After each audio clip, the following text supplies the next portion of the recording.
Blake, where's your Mecca? Wherever two or more bourbon barrels are at, my presence is there. Welcome to the ChurchGear podcast, where we pull the tech out of the booth and onto the stage to share the most outlandish stories and hidden wisdom from the tech trenches. And now, here are your hosts. I'm your host, Blake Hodges, a man who would rather be on a distillery tour than working, and I'm here with my co-host, whose Mecca is anywhere they're tossing tacos, Toby Walters. Where do they toss tacos? Is this like a new, what do they have on those cable, like ESPN, the Ocho, like those crazy, random sports events? It's like taco tossing, one of those. Toby, you haven't been at the Toby Taco Tossing? We do it every Thursday. It's the Thursday Toby Taco Tossing. Can we do it with Todd Elliott, where it's Toby and Todd toss tacos on Thursday? Todd was here last week. I keep sending you invites on your calendar. So, Blake, you would say that I'm sure there is an ultimate, bourbon location that... Kentucky. But how specific do you want it to be? I think Kentucky is there like a city in Kentucky? Or Bardstown and Louisville, but I'd say Bardstown. Okay. So I was thinking of like kind of a church tech mecca. And I don't know what other church techs would say. They might say, NAB show just happened in Vegas. They might say like, that's kind of Mecca, or the NAMM show, wherever all the gear is. I'm thinking for myself, as I visit so many churches out there and get to see their production systems, Mecca has to be Dallas-Fort Worth. Toby, isn't Mecca a Muslim term? Are we allowed to say that? Blake, this is the ChurchGear podcast. We've gotten away with much worse. I just want to put the disclaimer out there. Okay, we'll keep going to Mecca So here. We're using Mecca as an analogy for, that place that you want to visit as a holy pilgrimage. That's the word I'm looking for. Lord, don't put this on my resume. Please let me in still. All right, continue. So a pilgrimage for a church tech to Dallas is quite a trip. I would suggest for every church tech, get your pastor to give you a week off sometime and then just go visit churches and take the tours of their production systems in Dallas. So shout out to just some of our friends. So like Gateway Church, for example. They have a central warehouse feeding all of their campuses with more gear possibly than the ChurchGear warehouse. Wow. I'm surprised you were able to get there in that Texas heat that your tires didn't melt off before you got there. I've been in their warehouse and it was 105 degrees in there. And Charlie and I were working on building Gearless, and Brandon Kahn, God bless that guy, was there dying with us. But it was 105 degrees in that warehouse. So yes. You earned your tacos that day. I sure did. And the boys at Gateway bought me tacos. So shout out to them. They literally did buy me tacos. They tossed you some tacos. You got Prestonwood. Have you been inside of Prestonwood, Blake? I don't think I have. I haven't done as many Texas trips because we got Charlie there. Yeah. So their auditorium seats over 7,000. Oh, wait a minute. They do the Flying Drummer Boys. They sure do. I want us to go there for Christmas. We have to find a way to make that as a budget item. I feel like that's part of the Mecca trip. Maybe we just do it on a week leading up to Christmas where we go to Prestonwood's big... I actually have a real idea we should talk about off mic now. We bought their old Claire rig. I have not seen their soundscape rig, but that's got to be a ridiculous rig in that room that seats over 7,000 people. I cannot wait. I want to sit, what did they say, ringside? I want to sit Mike Smith's side to hear that from his perspective. You sit next to Mike Smith. I'll sit next to Brian Bailey. There you go. Christ Chapel over in Fort Worth. They have I know this means nothing to you, Blake, but they have a Russ Berger designed recording studio with floating, it's a floating room. So who is the Lord of bourbon creation?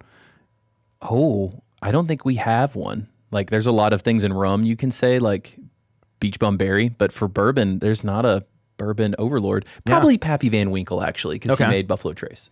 So if you...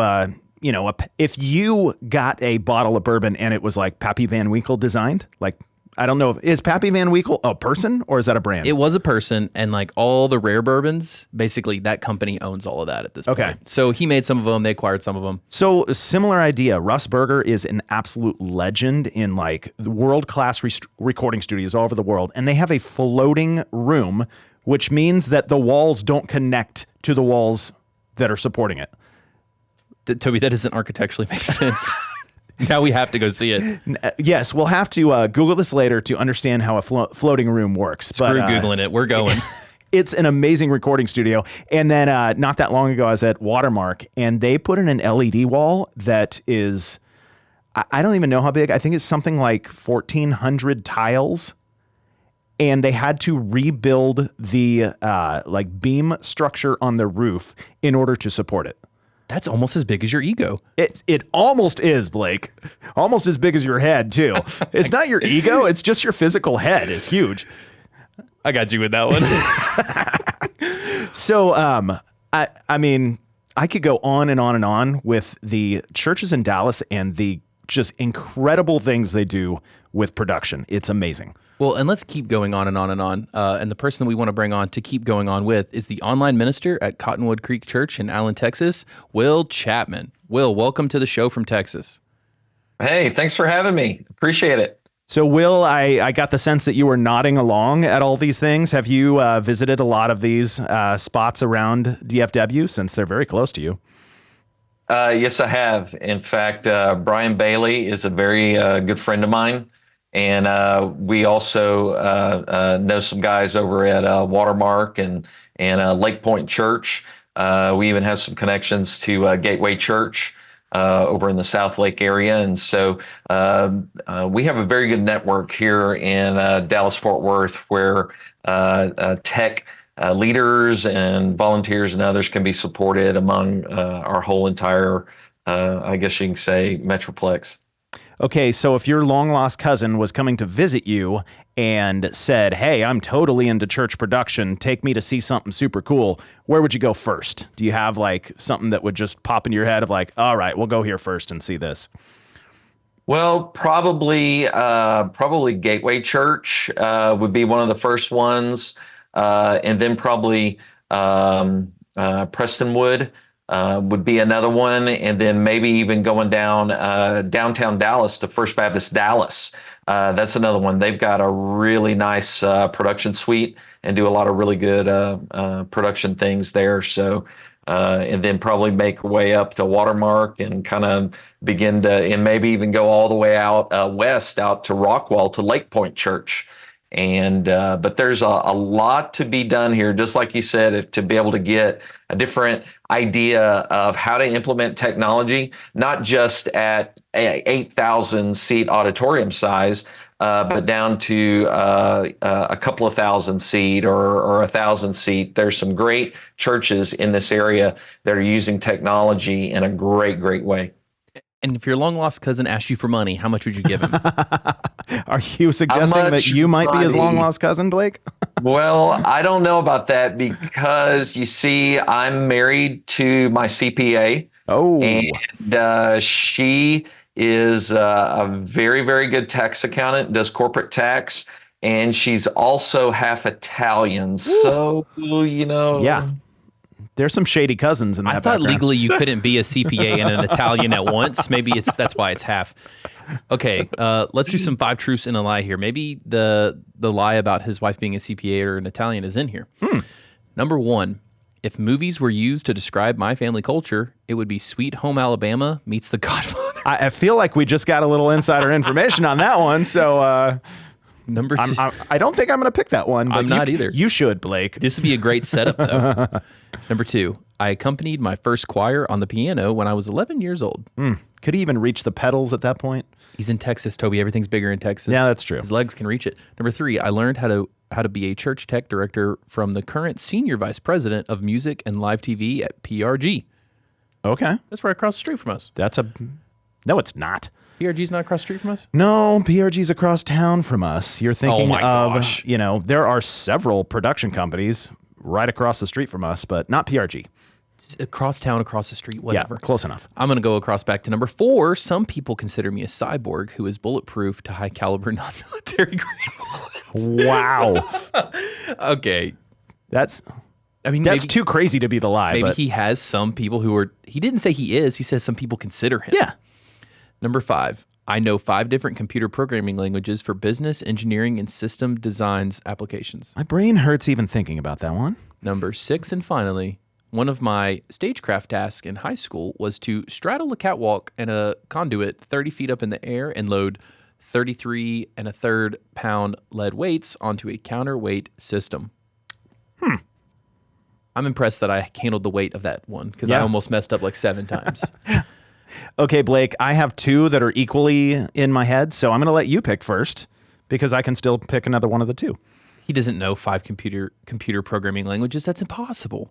So that's your choice? I'm going to lock in with the languages. Okay. Well, that was one of my 2. So I'm going to go with the fact that I'm going to say he did not first accompany a choir when he was 11 years old. I'm going to say it was something crazier, like he was 6 or something like that. I think that's a good one. And just for the audience playing along, neither of Toby or I picked the one that I didn't say very well because I laughed too hard. Some people consider me a cyborg who is bulletproof to high caliber, non-military grade ballistics, but we didn't pick that one.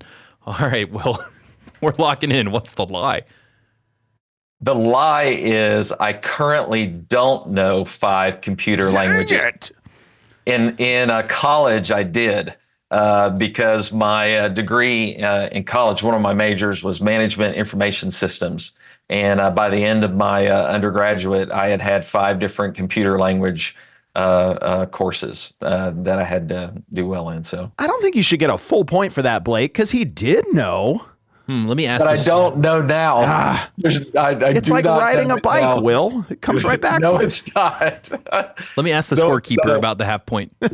Oh, hey, it's me, the scorekeeper. He's going to get a full point for that. Yeah, get a full point for that. To address the thing with the cyborg stuff, people do consider me a cyborg because just a little bit of my story. Back in 2006, I was almost killed in a car accident with a head-on collision. A car hit me head on, and we were both going between 45 and 50 miles an hour and didn't have a chance to swerve or move or any of that kind of stuff. They had to jaws life me out of that car, and they had to fly me in a helicopter to downtown Dallas to Parkland Hospital. They saved my life, and then they put me back together with titanium implants. I basically have a baseball bat that's in my right leg that caused my femur and my leg basically to not have to be amputated because the bone could grow back around that. And then I have a big plate that's here in my left arm.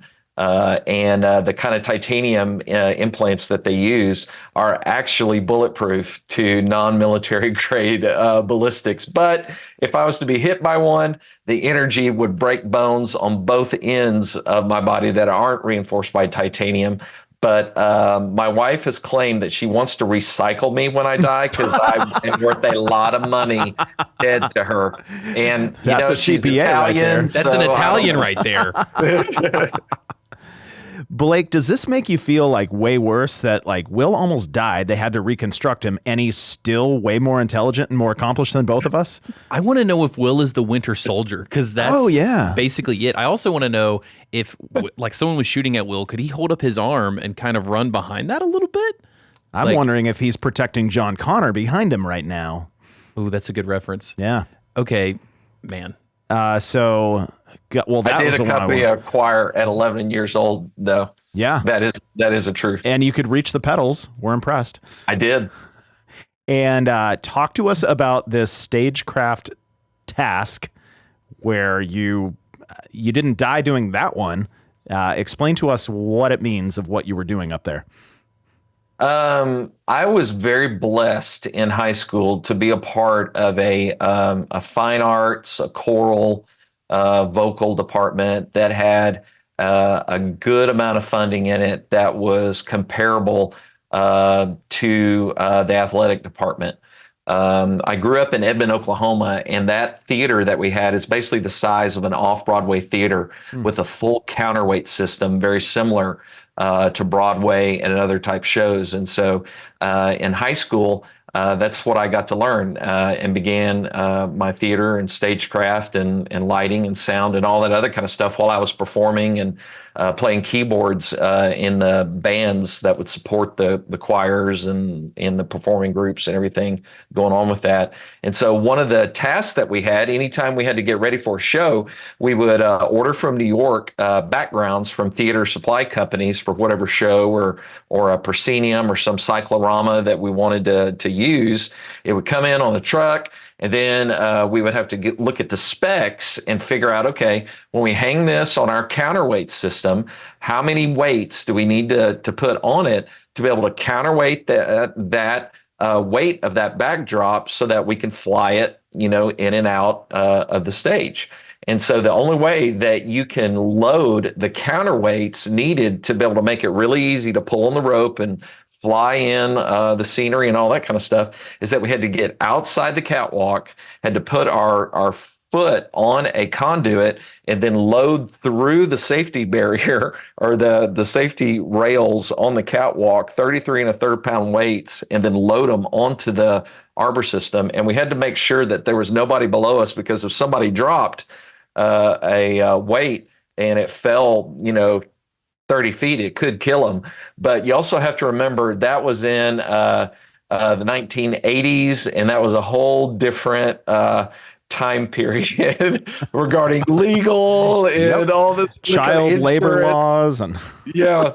But I'm so glad that I had that experience, and I have to give a lot of credit to my school system and also two teachers who really poured their lives into me in love of theater and technology and performing. And little did I know that I was learning skills at 15, 16 years old that I was going to be using for the rest of my life.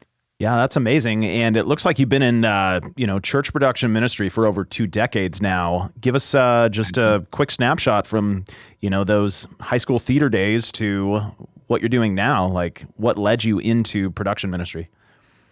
Well, actually, I have been doing it ever since I was in high school, because when I was a kid, I was doing those things in my high school from the technology side. But then also I had a youth pastor who saw this kid who was had some talent in music and also had some knowledge in technology. And so I got plugged in when I was a 14-year-old ninth grader to play in keyboards in our youth band. But also I would help set up the sound. And then back then we had a very technical imaging system called a overhead projector that you use with transparencies and type it up on a typewriter, and all this other stuff. Painful memories. Very painful memories. And so I would help get all that set up. And so, and then as I got into college, I started working shows and concerts for my local Baptist Student Union there at Oklahoma State University that came in. I got in with some guys that were traveling and doing things with technology and stuff at Falls Creek encampment in Davis, Oklahoma, one of the largest student camps in the whole entire world. But technology has always been a part of what I did. And so when I became a youth pastor, that was a part of what I did. And then as the Lord began to kind of begin to let me know what he wanted me to do with the rest of my life, he said, I'm going to be moving you out of youth ministry, and you're going to be using technology, but it's going to be in a new way that not a whole lot of churches in the early 2000s were doing at this time. And so he led me to a place at Cottonwood Creek that basically sat down with me, and the senior pastor and the worship pastor said, we want you to start a media ministry here. And you have an intern. When can you start? And oh, by the way, we meet in the gym for worship. So when can you start? And so that's kind of how I began with Cottonwood Creek 20 years ago. So this is such an interesting story because, I'm thinking you're a youth pastor, and I was a youth pastor for a hot second before I realized. How long of a second before you got fired? I didn't get fired. I just quickly realized this was not my calling. So 2 hot seconds or 3? Yeah. I want a real answer. 2 to 3 hot seconds, somewhere in there. 2 to 3 months. Honestly, it was 3 years. Really? Yeah. I'm so proud of you for making it I was that long. youth and worship for 3 years. Okay. But Will, I feel like the general disposition of youth pastors is, okay, I'm a youth pastor, I'm young, I'm going to move up to be a small groups pastor, and then I'm going to be an executive pastor. Someday I can be a real lead pastor. But for production people, most of them start very young, and they don't often see any path forward in ministry or growth at their church. They sort of age themselves out and just go get a job either in the industry or they're selling real estate within like 5 years. How did you, find a path where like you're still there 20 years later and you've kind of advanced in your career and advanced in your place in ministry? How did that work for you? And what thoughts, advice would you give to production leaders that have a hard time figuring out how in the world am I ever going to grow inside this organization? Well, what I would say, and then I'll tell a little bit about my story, how I support it, is never be complacent with where you are in your own personal growth. We're always challenged that by our senior pastors. We hear the sermon. A lot of us will hear the sermon 3, 4, and even some 5 times a weekend. And a lot of what our senior pastors are talking about is the importance of for us to be growing in our spiritual walk. Something that I'm beginning to see with some people in the church tech world is that they lose, not only within the busyness of production, they lose that passion to be able to continue to grow spiritually, but that desire to grow also begins to not grow, or the complacency to be good with where they're at will creep into their professional skills, will creep into their personal skills. And actually they become stagnant because they've actually done it to themselves and not heard and followed the call of God to continue to be growing as a person. And so what I did is I had a really good advice from my youth pastor when I was young, when I was experiencing the call to ministry, as they say. And he said, continue doing what you need to do with your computer and tech, and don't worry about seminary or Bible training or any of that kind of stuff right now. And I said, wow, I thought you're supposed to, if you're feeling called to ministry, you immediately go into Bible college and theology training and all this stuff. And he said, no, don't do that. He said, basically tell me, go and learn how to do something. Okay. And not saying that ministers necessarily don't know how to do something, but basically have some skills that round you out. And what he was talking about is just making sure that you're a full growing person in all areas of your life. And so I went and I had my IT and my design degree that I did with IT, as well as business management. And then I went and served in ministry right after that. And I continued to grow. And I came across a pastor at that time who was doing amazing things in leadership and personal development called John Maxwell. And this was in 1995. Yeah. And John and his teachings, especially on the Nehemiah principle of reminding people that you lead every 28 days of why you're doing it and also where you're going and the goal of what you're going to, remembering how Nehemiah had to motivate the children of Israel as they were rebuilding the wall after the destruction. And so I was really moved by that. And so I hate school. I really do. Even though I got a master's degree, I have a Master of Divinity with biblical languages from Southwestern Seminary. And so I got the theology side later on in life. And it was painful for me to go through that, but I know that I needed it to continue to round myself out. But since then, I've continued to grow. I went through the digital audio revolution of the late 90s and early 2000s, and that was a big thing that I had to learn and do things with. And then when lighting and the whole LED thing began and moving away from tungsten, I had to jump in and learn about LEDs and things that go on with this. And now that we're moving into IP type technologies for control and for power, I had to learn more about that. And now with video over IP and that revolution that's happening, I've had to learn more about that and do some things about that. And so that love of learning can keep you from growing stagnant and not being so wrapped up in the ways of where you are that you, in a sense, pigeonhole yourself. And so what I would encourage others to do is to follow the good advice that I had from my youth pastor so many years ago is make sure that you embrace this level of learning, not only in your spiritual life, but in the gifts and talents and abilities that you have to always be learning something new. But secondly, the thing that John Maxwell has taught me and that I find more and more applicable to each and every day is never forget Ephesians 4:12, that we are here as church leaders to be able to train others to be able to do the work of the ministry. And so we have a responsibility as church techs and church tech leaders to be training the next generation that's coming up, or training that volunteer that is passionate about something, and learning how to give ourselves away and teach somebody else to do something so that we can find something that's not being done and then plug ourselves into that and then figure it out how to do it and then give it away and then continue the process. And so that's how I've been able to be blessed in starting with something very small and seeing it grow into something that's quite large. But honestly, it has truly been miraculous. It has not been Will Chapman. Just God has decided to use me to be able to do this great work that he's doing here in North Dallas, Texas area. Blake, John Maxwell was my wife's pastor growing up. Are you kidding me? Yeah. And I went to, because he was pastor of Skyline Church, which is in the East County, San Diego area where I grew up. And so my family would go to Christmas programs. We'd hear him preach. But yeah, that was Shelley's church. She grew up under him. And it was kind of interesting, like just thinking of him, oh, that's just my pastor. And then all of a sudden, like he is one of the foremost thought leaders on leadership in the world and writing all these best-selling books. It was crazy to watch that transition. I read some of his books in college. I didn't know he was a pastor. Yeah. Or I had forgotten. So when y'all said he was a pastor, I was like, wait a minute. I read that dude's books. He was a pastor? So Will, I think, it's huge what you're talking about learning your craft and continuing to stay up on technology and growing and advancing who you are as a person.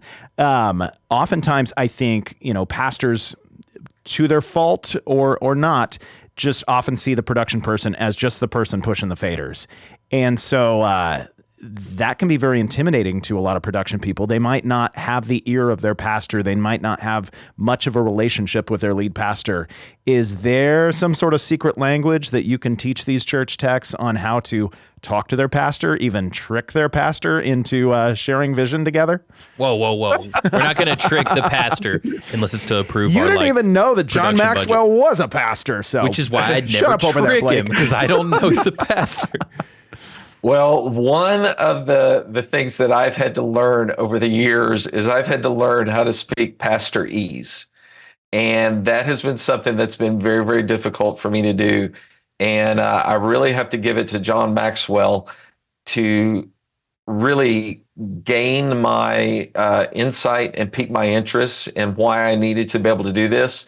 But speaking Pastorease is actually an application of some of his books about communication, and really the secret that I give. And I've taught this at seminars at CFX, and I've written an article at churchproduction.com about it, and even taught at the Capture Summit and other things about how to speak Pastorease.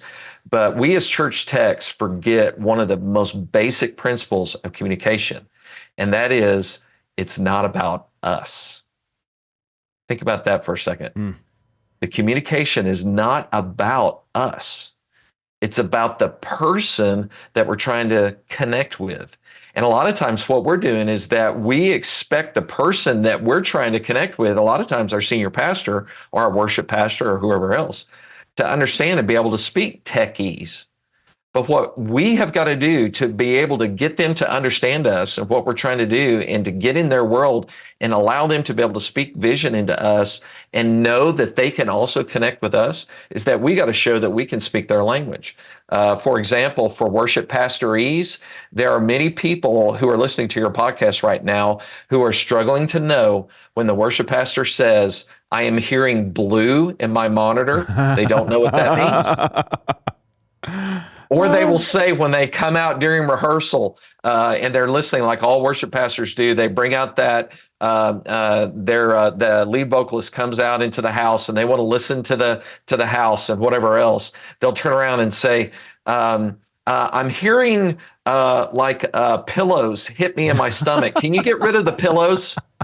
I don't like these pillows. And when I'm out here, I'm just seeing gray.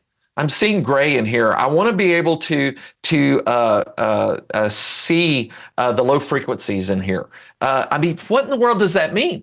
But if you know how to speak worship Pastorease, you know that they are trying to describe feeling. They're trying to use these other ways to be able to describe frequencies, to be able to describe compression, to be able to describe subwoofer level, but also where you're rolling off those frequencies. And so that's the same way with pastors. You've got to understand how to speak their language. And that means you've got to be willing to immerse yourself in their world and learn how to explain something in your world that's very complicated in terms that your pastor can understand, but also connect with.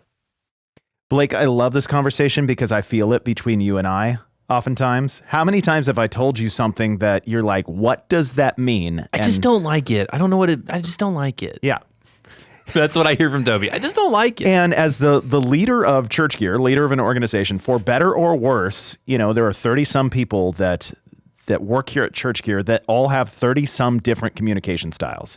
And so for me to try and learn and adjust to 30 some different communication styles is completely it's never going to happen. That's why you hired Brian. So for the techs out there to learn their pastor's communication style, even when you're starting at a church, go to the different leadership people and say okay, how should I communicate to Pastor Bob or whatever your pastor's name is? Should it be a quick email? Should it be a text? Should it be a, whatever your pastor wants to be communicated through, do that. Well, yeah, it's method. It's the words you say and the feelings you say, as Will's saying. And then the thing I would just add in there that I've taken this from someone, I think it was maybe Rochelle. What do they need to hear to feel safe? Mm-hmm. I know I want the plan to feel safe. You know that you want to know someone's already got the plan, so I have to think about the plan. You got to speak to someone in what makes them feel safe, and don't try to get them, you got to make them feel safe so that they can help you feel safe and not just come with your version of it. You got to put yourself in their shoes. It's kind of like this podcast, Blake, where I never know what's going to come out of your mouth, but you have assured me, and I fully believe that if the episode doesn't come out on Monday morning, it's because you're dead. Yes. I mean, and that would be because my boss finally killed me because I annoyed the crap out of him enough, but it's going to happen. So, Will, I'm assuming that you and your pastor have a level of trust where he believes that if Sunday morning doesn't happen as far as production, it's because you're dead. He has that level of trust that Sunday morning will go off without any... He does. And he also knows how to communicate with me in a way that I can quickly understand what he's talking about, just like I can with him. And sometimes we communicate in cars. For example, my pastor is a car guy. He has had his what do you call it, auction license for a long time. And as a hobby, he has just gotten into cars, and he'll go to auctions, and he may, sell some things up and may, fix some things up. And he and his sons have, worked on different cars together for different projects and other stuff. And sometimes when he needs a little bit of, like when he had 4 kids in college all at the same time, he needed to figure out how to be able to get a little extra money. And so he used his little hobby to be able to do that. And so I know that I can communicate him in cars. So for example, if we're talking about a tech upgrade, I'll talk in GM terms. For example, I'll say, this is our Geo Metro option. This is our Chevrolet option, and this is our Cadillac option, or if he's saying that, hey, we've got to fix these issues that we were having with the lights, or that the lights were going out or something, and we need to get to it quickly. I'll tell him, Pastor, I would love to do that, but right now we're at the Texas 500. out at Texas Motor Speedway. We cannot pull our car in to be able to put gas on it, change the tires, and make an aerodynamic adjustment. And you're asking me to figure out how to get the pit crew out there beside the car going 200 miles an hour, put it on a truck, keep our place in the race, change the tires, make the aerodynamic adjustments, fill it up with gas, and then set it back on the track, still going 200 miles an hour, and go around and still win the race.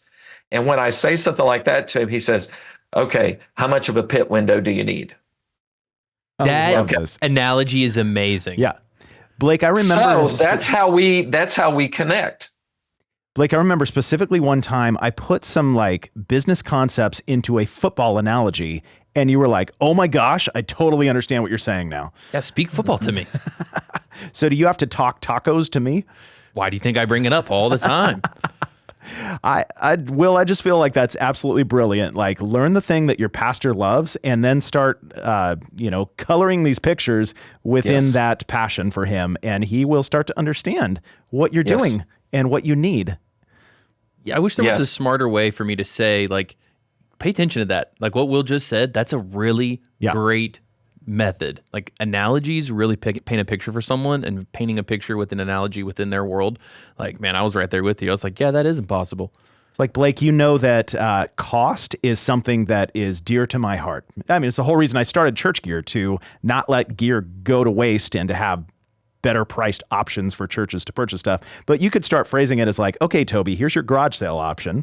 Here's your Craigslist option. Here's your Facebook Marketplace option. And here's your, we go to the store and we buy everything new option. Ooh, okay. I'm going to have to remember that and use that. Typically, I just say, Toby, this is free. And that's how I get things approved. Well, that's a brilliant tactic for the cost-conscious mind. Will, speaking of the trip to Mecca and Texas, I got the wonderful privilege of touring your space. I feel like it was the most informative tour. It was all over my head because you very much speak tech-ese as well. But one of the things I was just chuckling about the whole time is how creative you have to be sometimes hiding your technology, because you have a lot of people that they want to experience the technology, but they don't want to know it's there. Talk to us about, and especially for some of the other techs like nodding their head right now, oh yeah, the struggle is real. What's that like for you guys, and how do you pull it off? Well, it is a big struggle because, and the context of it all is because we were back in the early 90s, a little country church over on the east side of the Central Expressway, coming right out of Dallas-Fort Worth, before the urban crawl basically got out of like the, if you're familiar with North Dallas, before the urban crawl got out of the Richardson, Plano area. Because once you kind of got north of Plano, everything was kind of like in the country. And so we were, 30 miles out of downtown. It was considered the country, and we were a church of about 120, 130 people. And as the Lord began to bless that small group of believers, and as they grew, and as they became Cottonwood Creek Church in the early 2000s, they began to experience this growth. But a lot of those people who started in that little country church stayed as the church went from 120 to 1,020 in a matter of less than 10 years. And so they were really in kind of a culture shock, because the urban crawl and the urbanization, or the suburbanization of North Dallas, was happening, but also their church was changing drastically, and adding tech to be able to reach more people and do more things with content. And so a value that we had put on us at an early time is that we want to do our best for our worship services to be able to help people who are distracted even by an electric guitar, or distracted by drums, or who are distracted by cameras, or who are distracted by video projectors or things like that. How can we be creative to be able to, one, introduce it slowly, and even use the analogy of putting the frog in the pot of water and slowly turn up the heat. Yeah. So we had to get very creative with our instruments. We had to get very creative with our subwoofers. We had to get very creative with video projectors and iMag and using cameras and stuff in worship. And a lot of it was hearing from my pastor and having him do this. Will, I need you right here. Just give me a little time. Give me a little time, because my pastor has a heart not only for the 99, but he has a heart for the one.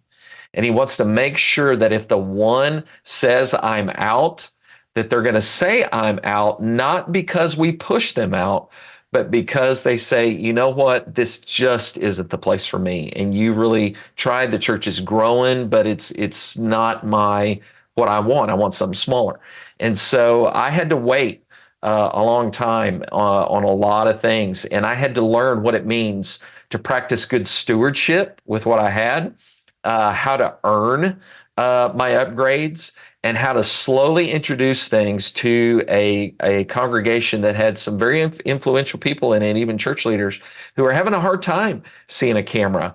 And so we would do things like introduce things for student ministry events. And somebody would see it and they would say, why is this camera here? Or why are these subwoofers on the floor? Well, it was from the student ministry event. Oh, okay, it's from the student ministry event.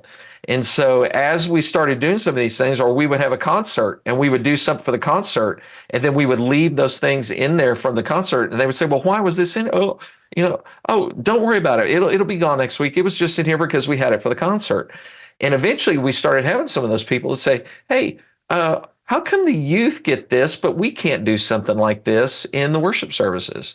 Or how come the concert gets this, but how come we can't do something like this in our worship services? And so that's the kind of way that we were able to help a country church become a suburban church, and kind of go through some of these things. And it wasn't what I call rocket surgery. That's a kind of combination between brain surgery and rocket science. It wasn't rocket surgery. It didn't cost money. It just cost a little bit of thinking, a little bit of creativity. But the Lord really used it to be able to move other people where they actually needed to be and are thriving in those other ministries. But he also used it to be able to bring more people in and allowed us to be able to grow and expand our ministry. So that's kind of how and why we hid tech, to be able to help people. And we kind of keep that same value nowadays, because we really try to minimize distractions with everything that we do, and try to preserve as many sight lines and things that we can. And so we want people to be able to experience the technology, but not be distracted by it. It's a term that I call spiritual professionalism in technology and in production work. And it is using our tools as technical artists and technical engineers and creatives in a way that doesn't detract from the movement of the Holy Spirit in our worship services, that points people to Christ and not distracts them from the focus of Christ. And so that's kind of why we do the things that we do with what we do with our technology. Blake, does that remind you at all of like your relationship with your wife? It reminds me of mine, where I feel like my wife is slowly but surely trying to make me a better man, but she can't do it so obviously that I know what she's doing. Because then I'll be like, I don't like that. It totally reminds me of my relationship with my wife, but it's more so that she wants me to, like how the tech is doing its job, but it's not seen. She's like, do your job, but I don't want to see you. Shouldn't you be at work right now? Okay, Will. So we're going to let you just nerd out for a minute while Blake and I play Wordle. You mentioned something that neither one of us even know what you're talking about, so I'm just going to read it. You said the video over IP revolution. And we don't know what that means, but our listeners are like, ooh, tell me more. So just 1, 2, 3, go. Wordle is a nerd task too. Dang it, we've been exposed. Well, the reason that I am so sensitive right now, and this whole video over IP triggers me right now. Okay, so I'm a little triggered, is because in the late '90s, early 2000s, when digital audio was beginning to come out, and all of our old audio engineers remember the Yamaha PM1D. Yes, and legend. What that did in the mid and late 90s to digital audio, and how that absolutely caused people to just freak out and to start thinking about audio being digital and not being analog. I was one of those that was like, man, there is no way my church or anything, I'm never, ever going to be able to put my hands on a digital console or be able to mix that way. I was mixing on an old Allen and Heath GL 4800, one of the church staples for a long time. That old analog console with like two almost 6-foot towers of outboard gear with all of my old Yamaha SPX 990 reverb units, Lexicon EQs and compressors, and all this other kind of stuff. I said, man, and there's no way I'm going to get into all this. And then all of a sudden, we get into our brand new building project when we are starting to build our worship center, and I discover, holy cow, we can actually afford a digital mixer that Yamaha just came out. That was another church staple, the Yamaha M7CL. Yes. And that was one that was absolutely blowing my mind. And my church said, okay, we want you to go, and we want you to go to Phoenix and learn about this whole new thing for us. And when I went there, I remember sitting with the guys at that Yamaha training, learning about the M7CL, a little bit about the PM5D, because the PM5D was also the flagship console at that time. And I was just telling myself I shouldn't have said no, that I wasn't going to learn this, because now I'm having to play catch up. I feel like I'm behind. I'm not ready. And so I said, okay, the next time I see a revolution that's coming out, I'm going to jump on it. And I saw a revolution here about 2 years ago where video is going to be moving away, and it is moving away very rapidly, from coaxial cable, using SDI with the BNC connections and all that other kind of stuff. And it's going internet protocol based, and it's going with Ethernet cable, and it's going with fiber. And it's basically, think of if all your video could be broadcast quality and be very similar to how we're all using Dante or Maddie or something like that on the audio side. It is happening now with video. And I wrote an article for churchproduction.com that said, basically, church techs, you need to be finding out about video over IP technology right now, because it is coming and you are going to be surprised. Well, just this past week, Blackmagic Design, which everybody knows is the church Walmart video supplier. Every church in the whole entire nation, it doesn't matter if you're Prestonwood or whatever else, you're going to have Blackmagic Design stuff in there, because it just solves a lot of problems. It solves it fast. It solves it cheap. But what they did with saying that they are going to, they've developed this whole new line of video over IP products.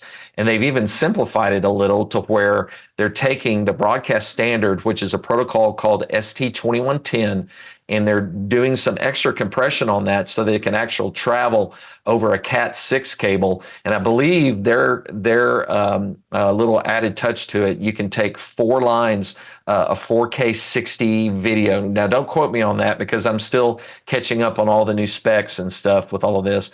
But 4 lines of 4K 60 frame video over one Cat6 cable.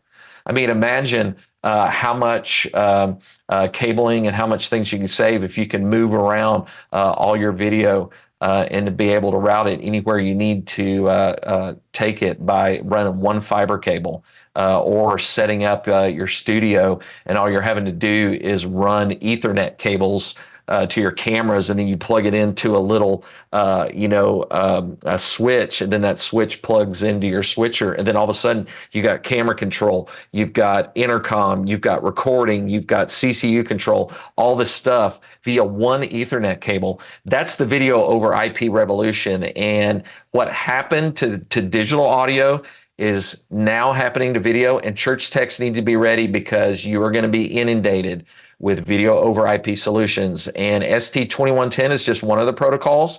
NDI is another protocol that's very popular out there in the video over IP world. But also you'll hear a little bit about Dante AV. But educate yourself now, and make sure that you know enough about it to when you are presented it by your dealers and by your integrators, that it's not something as easy as putting it on your existing network, because you definitely don't want to do that. I made some mistakes with that, and that's a story for another time. But it is going to help churches be able to cheaply route and do things with video that's going to take something that the Preston Woods of the world were the only ones who could do these types of things with video for a long time in that budget level. They're bringing it down now to where a church of under 500 in attendance, or a church even under 300 in attendance, can be using this kind of technology. So, and with their budgets. So that's the video over IP revolution, and why we need to be ready as church techs, because it's here, and you're going to be faced with it no matter what upgrade or thing you're looking at here in the very near future. Blake, wake up. He's done nerding out. You can get back to the show. Toby, I was thinking about what tacos I'm going to get for boys' night tonight when we're all hanging out, and I think I'm going to go with the cauliflower. I'm going to go with the taco revolution. Taco over Toby revolution. Is that... Am I just... Yeah, you're I'm getting off track here. I do think, though, Will, that's really cool, man, that you could kind of go ahead and throw the flag up of like, hey, go ahead and start to familiarize yourself with this so that you know what's coming and that you can speak about it well when you're, as you say, when your integrator comes. And it's cool to hear that it sounds like what I took from that, because I don't know anything, is if you can get it installed, it's going to make your video, like you said, the same quality as Preston would, with just, different tools. So that's pretty dope. Yeah. Well, it's capabilities, that they have, because a lot of times just getting, remote camera control was a high level feature. And you put a volunteer on a camera, and then all of a sudden something's going on, and you're telling that volunteer, hey, change the iris, iris down or iris up. Or if you're on a DSLR type of deal, you're telling them to ISO down or ISO up. And so they're trying to follow the pastor, and they're trying to reach around, to that lens and try to do it at the same time. And then all of a sudden your sermon is doing this and everybody's getting sick. Well, with this type of IP technology, you can do that and not even have all of this extra gear. It's all software based. You can call up a free software program that comes with it, and you can just click and make those adjustments right there. In fact, it's something that I'm doing here on I think it's a $2,000 camera right now, using those kind of adjustments. That's a Blackmagic ecosystem. Well, if it's helping prevent in church, I'm all about that, because that is a disaster. We need to avoid the in church. Speaking of disasters, Will, give us a, let's turn the tables on disaster now that we're getting rid of them. Do we need to edit that out, Toby? I'm looking at your face. Leave it in. Let's see what happens. We're going to get canceled someday anyway. It might as well be today. Oh, I never told you. We got canceled after episode 2. None of these have ever aired. Oh my gosh. We love stories where everything went wrong in a production moment. But could you give us a story where it didn't go all wrong, and what made the difference? Here, when we had our two worship pastors here 2 Christmases ago, we had a very interesting thing that happened. Because of the pandemic and all that was going on with manufacturing, we placed an order for a LED wall during the issues that was happening in China with trying to get gear out of China. And we were supposed to have had our LED wall in a good 3 months before Christmas. And we kept getting problems with customs, get problems with all this other stuff. And then all of a sudden we find out we're going to get our LED wall 1 week before the big Christmas show. Oof. And we sat down and we said, okay, if we can knock out the rehearsals that we need to knock out here early and know that we're not going to have full tech until the dress rehearsal on Saturday, we can do this, or the LED wall is going to have to stay in storage. And they said, well, let's do it. And so we brought it in. And so our team put up a 30-foot high by 65 feet wide LED wall, including extra squared panels that were more like 3 meters by 6 meter, type panels. And then also on stage pieces and risers, we had the strips in front of that going on for our Christmas show. And it didn't go right for the dress rehearsal. it wasn't working. We had panels out and things out everywhere. It comes to the final line check on Sunday. It's still not working. Guys are running all over the place trying to make sure that these panels are working. And we are literally thinking, okay, we have it all set up and we are going to have nothing but black backdrops for our deal. And we're going to have to just basically do it the best we can. And this is something that I'll never, ever forget. And I told our worship pastors that I'm going to tell the story every opportunity I get. But I've never been around worship pastors like this, where in that moment when things are going so wrong and going so badly, that they remain calm. And in fact, they stopped everything that we were doing with the sound check. And they said that our tech team is going to continue to troubleshoot and make sure all of this is ready to go. We've got doors happening in an hour. We don't know what this is going to be like, but let's just stop and pray. And I heard that the worship pastor say that, and I was like, did I just hear something that I've never expected to be able to hear during a panic moment? And I did. And so that worship pastor prayed, led all the singers, the band, the vocalists in that time of prayer, of not only for the people that were coming and that they would be able to celebrate Christmas and be able to know the story of the gospel through that, but that our technology would not be a distraction and that would not be something, whether it works or whether it doesn't work. And we just committed that time and gave it over to the Lord. And then doors open, it still wasn't working. 10 minutes before curtain, it all came on. It all started working, and all of our content started showing exactly the way that it had all been planned out to do. We did the Christmas program, and everybody who was there early thought that that was just part of what happened, is that all of a sudden we turned it on for the countdown, and we did it for a wow factor to bring everybody's attention to it. No, we didn't do that. But that's how, in that moment, that a disaster that we thought there is no way we're going to be able to make this happen, that we saw a miracle happen, and that the Lord used it in an amazing way to be able to encourage many, many people that night. And they came away going, we never thought an LED wall could be that beautiful and that much of a ministry tool to be able to help us look from here ourselves and cause our gaze to go upward and to be able to see the Lord in something greater than ourselves. And so that's a great story. And our worship pastor's name are Greg and Jana Long. And for those of you who have been around Christian music a long time, you know that they are part of the group Avalon, that's now called Avalon Worship. And they've been on as many tech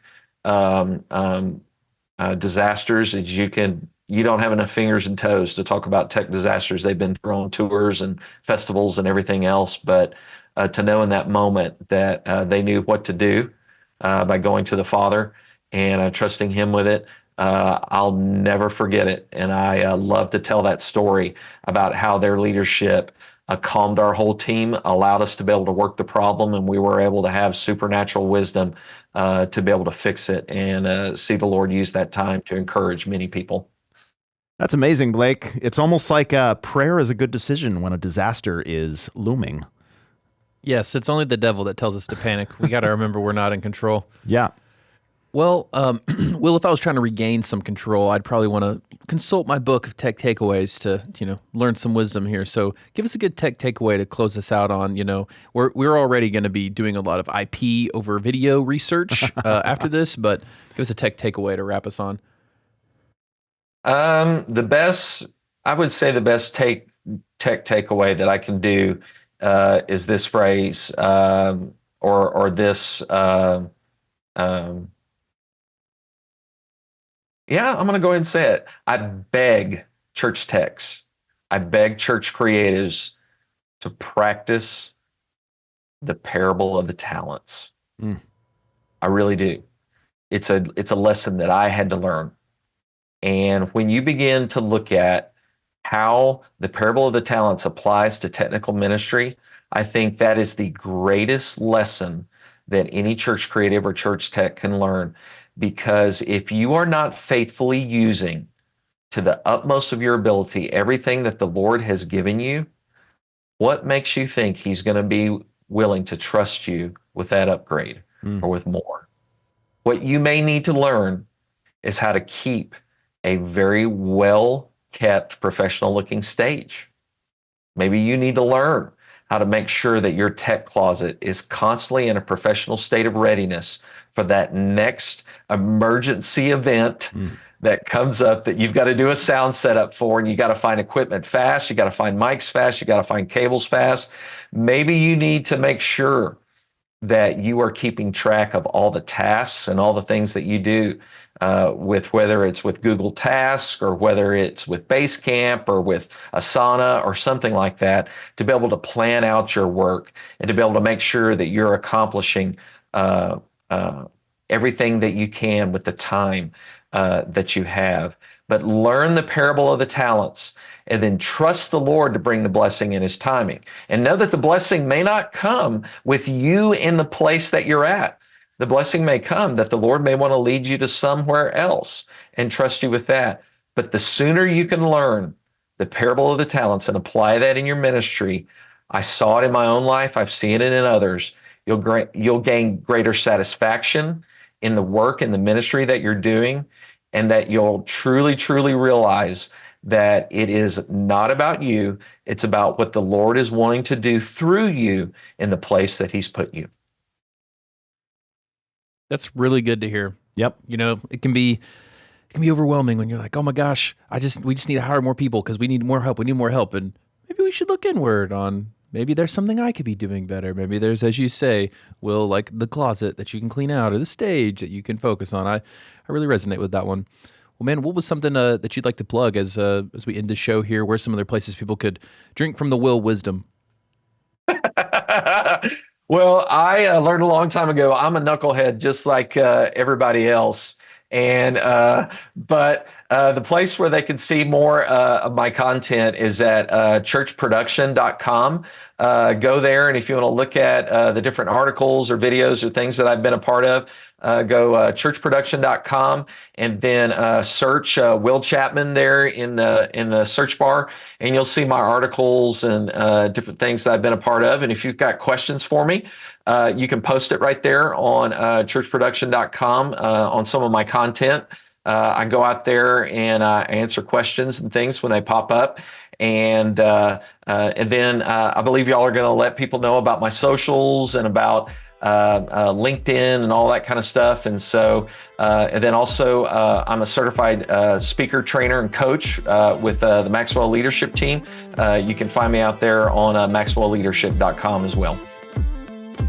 Man, Will is legit, Toby. Yeah.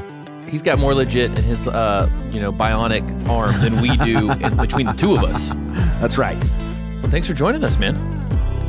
You're welcome. Hey, listeners. We're introducing a segment called Church Tech Confessionals. This is a time for any church tech to anonymously confess the worst thing they've ever done in church production. Here's one now. Church Tech Confessional. So we were putting in a broadcast audio studio at this church, and it was the first time they've ever had it. And I was supposed to wire up the comm for the room, and ran all the wires, and just got pulled away to do something else. Completely forgot. Went on vacation. They tried to use the room and picked up the thing. Hey, we need, and it never worked. Hey, if you have your own 3 to 5 minute Church Tech Confessional, record it and send it to podcast@churchgear.com. And don't worry, we'll apply a voice changer and you'll be 100% anonymous. Your pastor will never know.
Thanks for hanging out with us. We hope to see you back next week for more absurd stories, tech takeaways, and overall buffoonery here at the ChurchGear Studios.